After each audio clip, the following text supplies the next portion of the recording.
So it was a lot of chaos going on. So while that it's happening, there could be this incredible spiritual attack that says you're not good enough, you're not worthy, you'll never be loved again, you didn't do the right thing, he left you. Right. So that's why the spirit part is really important, to speak truth in life.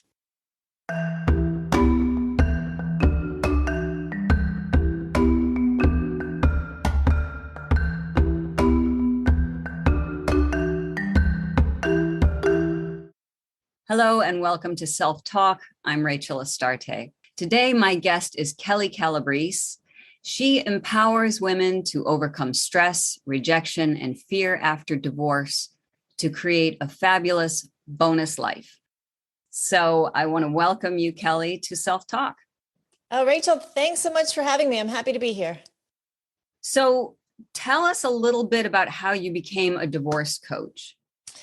From the pain comes purpose. So I had decided very early on that I wanted to be a coach. I was actually 13 and I started in the fitness, nutrition, wellness realm, and pretty soon found out that it wasn't just the physical, but there was this whole mental side to things. So I got certified in the mental conditioning areas. And then of course you get to the end of the mental and you realize there's a spiritual component to this. Yeah. And so I've been taking a body, mind, spirit approach to well-being in every garden of life for 35 years. But it was about 5 years ago when my husband of 24 years came home and said, my commitment to our marriage is 0. And he left. Wow. And that was my thing. It floored me. It emptied me out. It took me to my knees. It made me question everything in my world. And I went on a 3-year healing sabbatical. And on that journey, I really came to identify who I was, my authentic self. And when I felt like I had really overcome the grief and readjusted in a healthy way, I felt very called to help other women walk them through this process. And at the same time, I had about 8 girlfriends who were also getting divorced. And I kind of watched what people were doing. And when we're in that much pain, we're going to do something. And I wanted them to do something healthy. So that really launched this platform for me. That's amazing to know that that's what you wanted to do at 13. That is pretty incredible. And then here you are. And it's almost as though, as painful as it was, that divorce kind of gave you that nudge to really make it a reality for yourself. Yes, I had to stop the pain. I had to figure out like, okay, this is like soul crushing. I can't continue like this. I have to get rid of this bitterness, this unforgiveness. I don't ever want to repeat this again. I want to have joy again. And I know it's possible. I just have to figure out how. And I did. Yeah, that's amazing. And it's so important, speaking as someone thrice divorced, that it takes a lot of adjustment, and there is so much pain and grief. It really is like a death that you have to grieve. It is. And I do have very many friends who are widowers, and I don't take any, of the pain away from what they go through, but it is very different. I mean, divorce is a death of a different kind, but your husband didn't pass away. He's living across town with another woman, and you're watching him on social media, dating, take your kids out on vacation. And so, you've been either rejected or, somehow your marriage blew up. And it is very different than he was the love of my life and there was a tragic accident or illness. Right. It's completely different. And again, not to compare, but I do have a lot of friends who are widowers, and it's a whole different conversation. That's true. That's very true. And the part that you just brought up, that the person isn't gone from this plane. They're very close, and maybe you have to actually find out what they're doing, which is a whole other level of grief.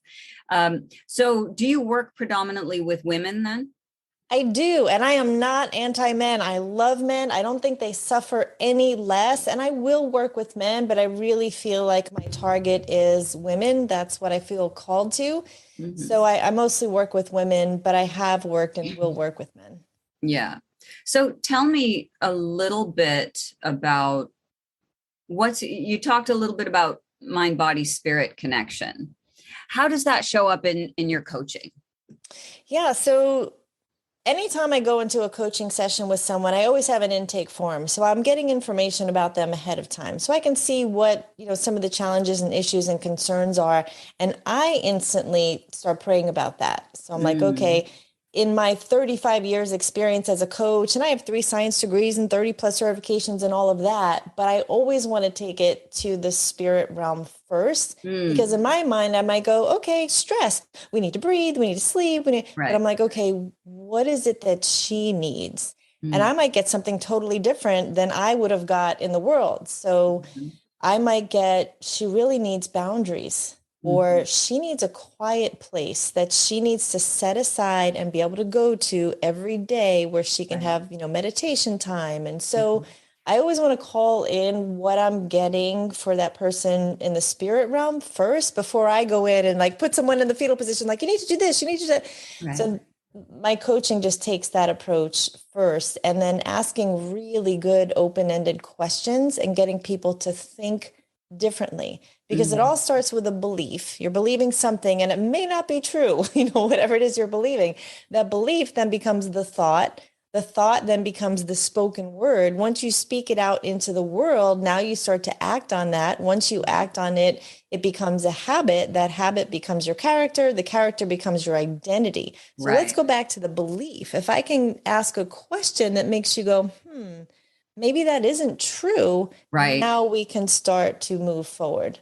Right. So, what are some beliefs that women might have? And I am going to focus on women just because that's predominantly who you work with. So, sorry, guys, just for just for a Yeah, and second. this applies to the guys too, Yeah, but I was sometimes going to there's say, differences. maybe this does apply to them as well. But so, what are some of the unhelpful beliefs that someone might carry around after a divorce? Yeah, well, if the woman was left, and again, a lot of times it's the woman who leaves. In fact, right now, if you look at statistics, women are leaving more than men. Mm, It used to be the hmm. other way, but if you were left, you feel very rejected.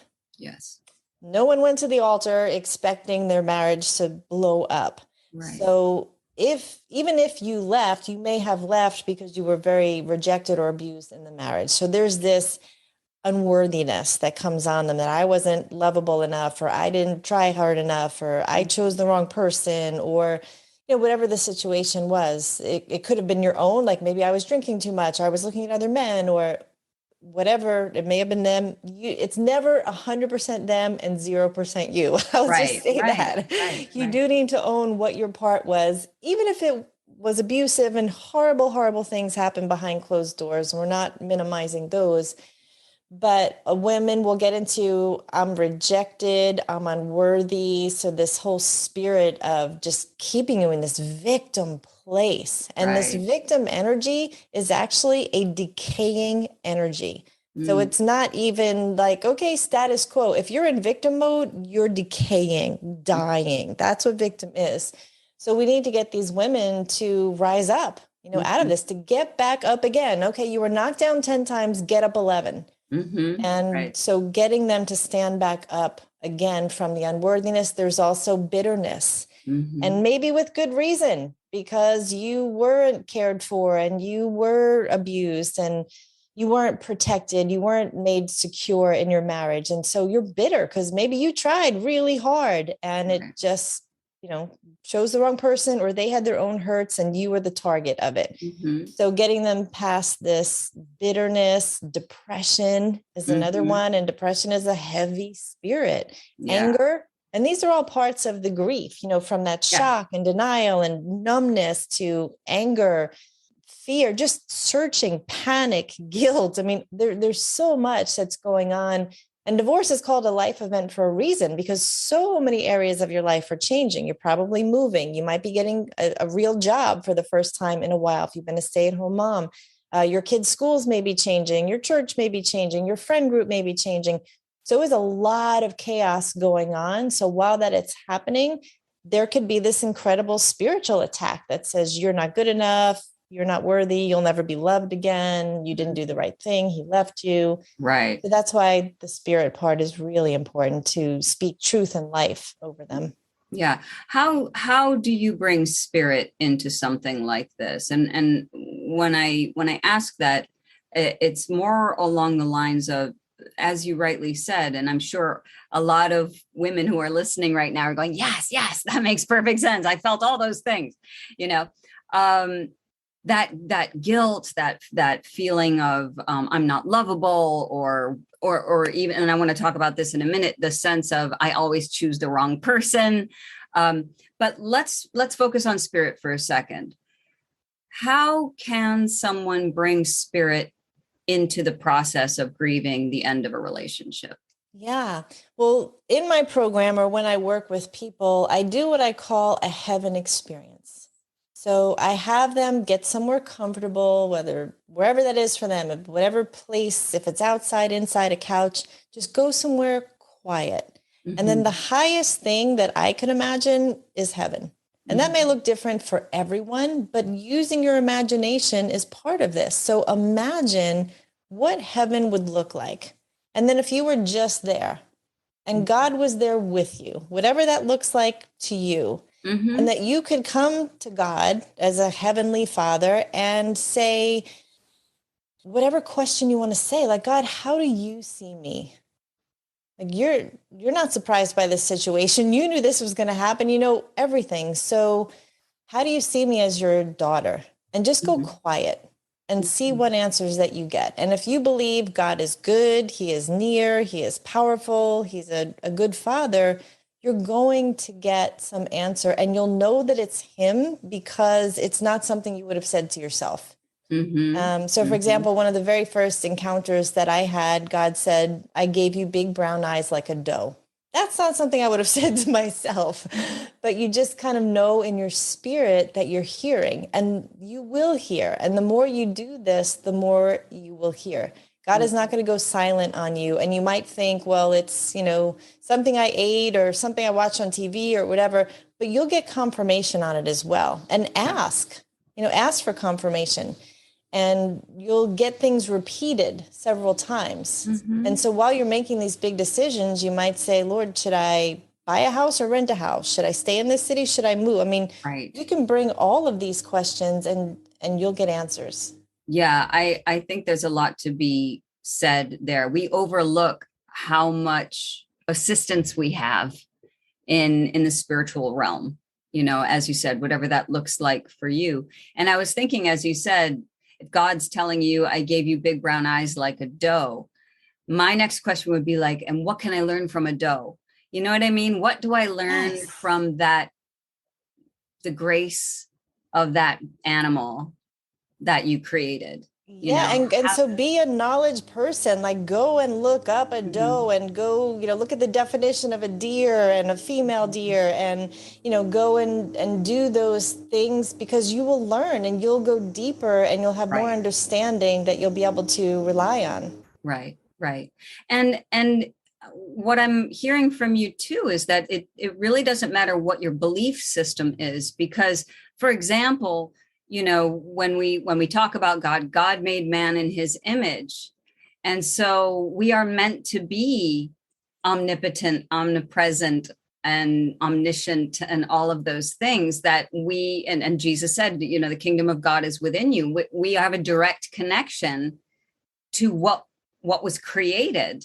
And so we're never alone. And we know we always have those resources at our disposal. And it can feel so alone when your partner has left you, and so it's lovely to know that you're not alone. Yeah, and some people are feeling shame and Yes. guilt because Yep. maybe you blew up your family. Maybe you were the one who had to leave and you just carried the shame. Like, did I do the right thing? What about my kids? Mm-hmm. Now I'm a woman alone out here in the world and I'm completely responsible for everything. And so Mm-hmm. you can feel a lot of shame and guilt as Yeah. well. Yeah. So switching gears just a little bit, as a coach, having gone through such a painful divorce yourself, becoming a coach and coaching other divorced people, do you find that difficult? Is it triggering for you in any way? It can be very heavy. I mean, it can be heartbreaking when you hear the stories and the things that have gone on. And I'm just so impressed by women and their resilience. And It can be. So I have to cleanse myself. I have to do all the self-care, and I have to have my good morning routines and my evening routines, and I can't carry their heaviness and their burdens with me. So I have to be really careful about that. So the self-care as a coach is really important. Yeah. Yeah. And I was going to ask you, how do you prevent burnout, compassion burnout? Yeah, I mean, I'm constantly taking in new information and encouraging myself. So I have a team of people around me who are wise counsel. And so I'm always getting, information from them. And I just have to press in every day myself and line my life up with the truth. So, okay, I am protected. I am provided for. I know where my hope comes from. I can refill myself with love, joy, peace, patience, kindness, goodness, gentleness, self-control, because what's in me is what's going to come out of me. Exactly. So when life gets hard and I get squeezed, if there's bitterness and anger and depression inside of me, that's what's going to come out. But if there's love and hope and encouragement and peace inside of me, that's what's going to come out. And that's what I want to have for my clients. Yeah. And by doing that work for yourself, you're modeling that for your clients, that you can go through this, difficult time and be healthy on the other side, Yes. Yeah. And it is a journey. The name of my company, the brand for this is Intentionally Fabulous. And I had a coach help me, a branding coach, come up with the name. And it took us several days of sitting down and really, wordsmithing this.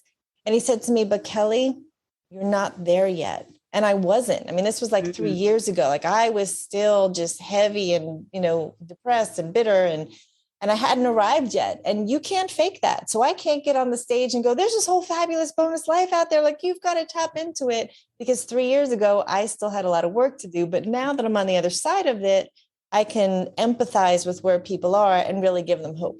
Yeah. Yeah. Good. So I wanted to circle back to one area in particular that I hear a lot from my psychotherapy patients. I've certainly experienced these questions before, but what would you say to someone who feels as though they attract the wrong mate all the time or often?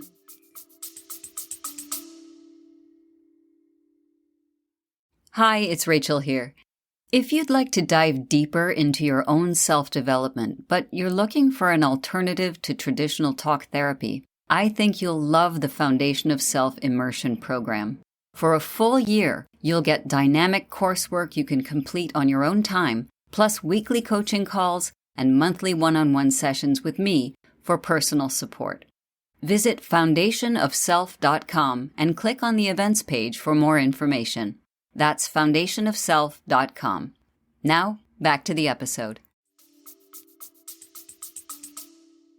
Yeah. So you need to know your core values. So what's important to you? Are you looking for someone you can trust, someone who has integrity, someone, who doesn't have addictions to destructive habits?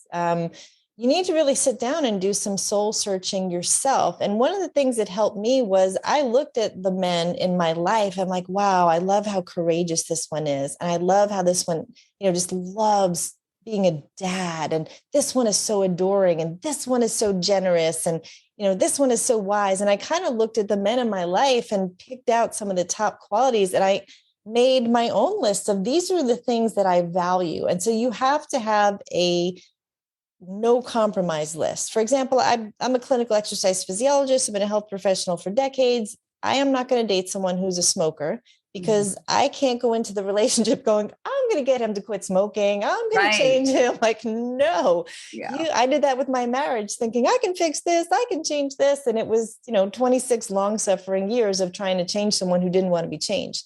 So you have to have that list of the non-negotiables and start there. Then there's the nice to have list. Like, I really wish that, he liked to ride bikes because I'd like to ride bikes, or whatever your thing is. You want to dance, you want to like someone who travels or loves the beach.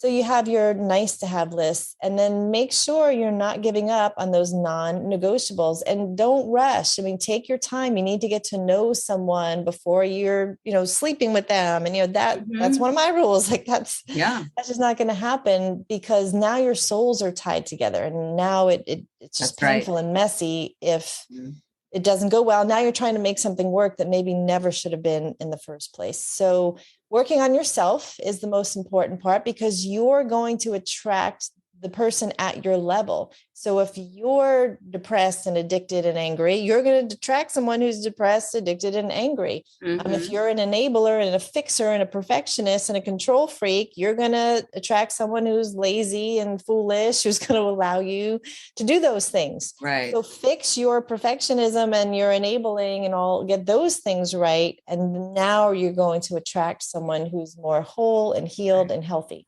Yeah. That all of that 100% makes sense. And, you know, that's something too, when I work with my patients, that's why we work on what I call the foundation of self. You know, who are you? And getting to love who you are is also extremely attractive, because I also get patients who are consciously or unconsciously almost desperate to find a partner. And that desperation, as you mentioned, does bleed out into the kind of person that you attract. So you might overlook some of those red flags, or you might overlook some of the things that you wouldn't really want in a partner, just hoping this time it'll work out, you know? Yes. You have to be okay being alone. Yes. I mean, I did not go out on Sundays for years because it was hard for me. Because I felt like everywhere I went was couples and families. I mean, they were in the grocery stores, the restaurants, church, I mean, everywhere.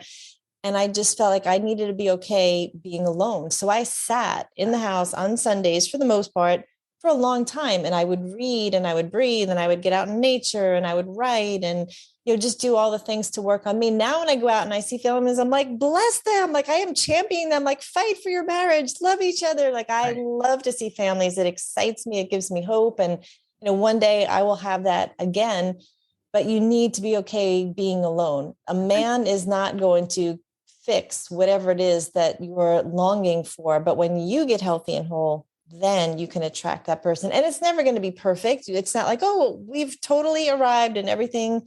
There is no perfectionism, but you can't rely on a man to fill those things. But also, a man may be part of your healing. So at some point, you may receive restoration in that next relationship that didn't happen in the last one or two or three, that you're like, wow, this really can happen, but it's probably not going to happen until you get rid of the depression, anger, bitterness, and so on. But they may help with that. Right.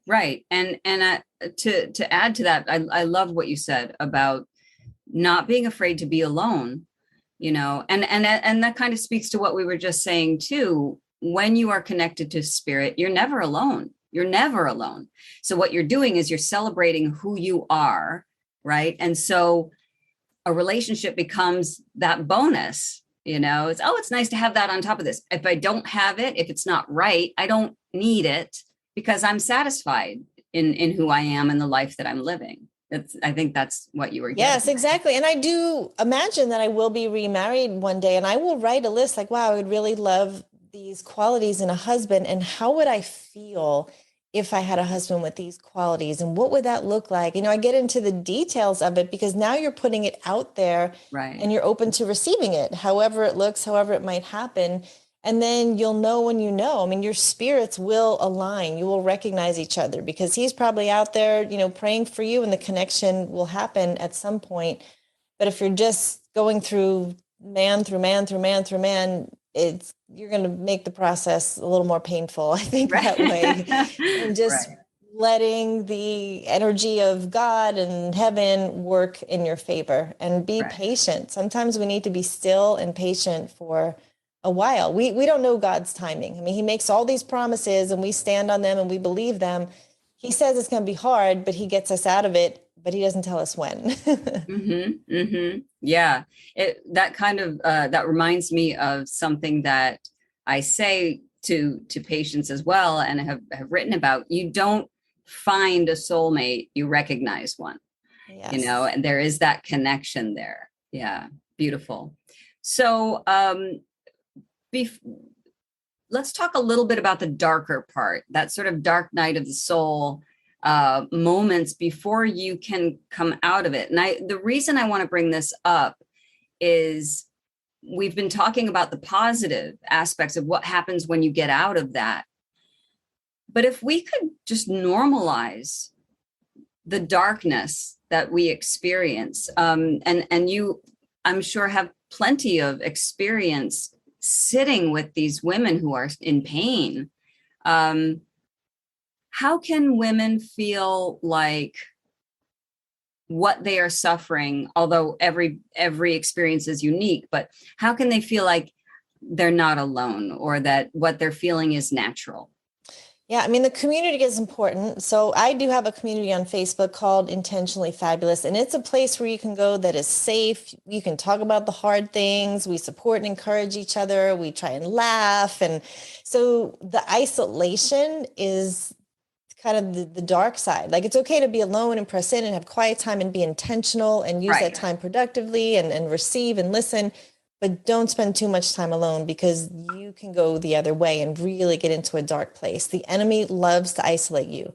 When you're alone, he can lie to you. He comes to kill, steal, destroy, and he can really keep you down if you're alone too much. So find a community where you are supported. People that are not just a complaining fest, not a gossiping fest, not catastrophizing, because we can tend to get into this and then like, and then my car's not selling, and then the dog got sick, and like, not that. I mean, you might need a session with, someone like yourself where you just need to get things out of you, and that's perfectly fine. And sometimes we just listen, because you need to know you're not crazy. You just need to come in and go, and I was waiting all week for this appointment on Thursday at 3:00, and I just need to get this out of me so I know I'm not crazy. So you can't do this alone. I mean, trying to go through divorce alone is like taking a baby aspirin if you have cancer. You need community. You need support, and multiple ways. So maybe you have a breath therapist and a yoga instructor, and you have a friend group, and you go do boot camp and martial arts, or you need to get out and get up, because if you sit there too long, you're really prolonging the process. You're not meant to stay in grief, and it's messy. You do get triggered. It's not like, okay, better. It's like, and then you see his picture on social media, and then you find out, he got engaged, and then, and then, you lose your job, and then the kids turn against you. I mean, it's just hard. So you can't do it without people. You need connection. Absolutely. Yeah. Okay. Beautiful. And I think that's really important. And you offer that, which kind of leads me into my next question. How can listeners find you? Yes, I would love that. So the website is intentionallyfabulous.com. I do have lots of free resources there. I do have a program. It's an 8-week program called Intentionally Fabulous, and it takes them through identity, forgiveness, renewing your mind, self-love, gratitude, divine health, abundant wealth, and what I call joy, resurrection, and celebration, which is getting to the other side. It is. Yeah, no, there's a lot in there as a healing guide. There's lots of great interviews with top experts. And then the Facebook page, Intentionally Fabulous, go there. I have over 100 videos on YouTube all around this topic. They're anywhere from 6 to 9 minutes, and just choose the one that you need in that moment. Maybe it's about grief, maybe it's about money, maybe it's about your health. So we cover all the things that have to do with divorce.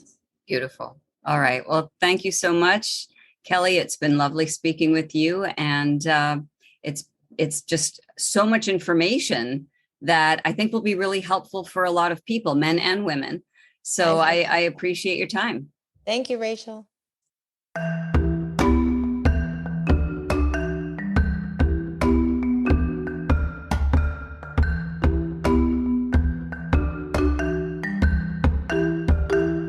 Hi, this is Rachel Astarte from the Self-Talk podcast. I'd love for you to send me your emails with questions or stories about yourself. What are you looking for? What are your questions? What are you grappling with in your own personal life that has to do with your identity, with yourself, with your very existence? These are the things that we're going to talk about during the podcast. And go ahead. It's all right. Get deep. I can handle it. So send them to Rachel@selftalkpodcast.com. And I'll see you on the next episode.